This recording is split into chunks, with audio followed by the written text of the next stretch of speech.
My name is Susu Attar, and I'm a multimedia artist based in Los Angeles. So in thinking about borders and hospitality, a physical symbol that has struck me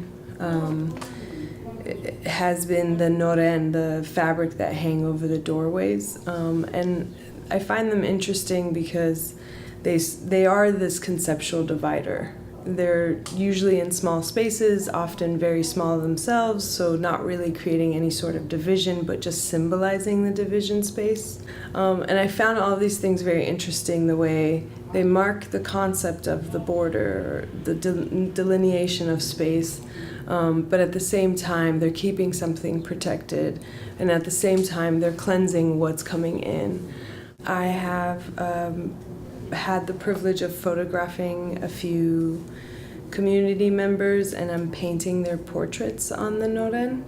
I'm also painting some archival photos, so there's like a sort of look at a sense of time. There's a history in this place, but there's also current existence, right? I hope that the community, first and foremost, feels a sense of honor in the portraits in the noren, and I hope that people who potentially see the pieces, the works, who are not a part of this community, might dig a little deeper and find out more about what they're related to, and take a little bit of interest in the place that they're frequenting, and the concerns of that place.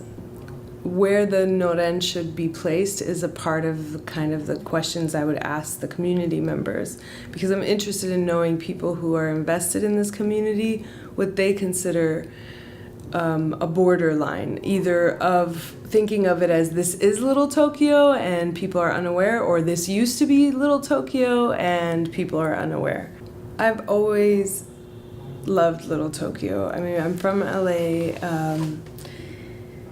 It's a special neighborhood, and the more over the years as I grew up, I learned about the Japanese American experiences and incarceration, the more important this neighborhood became. As somebody who grew up in the Muslim community of Southern California and who was around post 9/11, I got to witness firsthand the thoughtfulness and solidarity offered to the Muslim community by the Japanese American community, which what really impacted me. We tend to think about the things we don't have and the things that we're struggling for, but when I think of the Japanese American community, particularly of Little Tokyo, I think about a lot of the things that are here that other communities have not been able to achieve.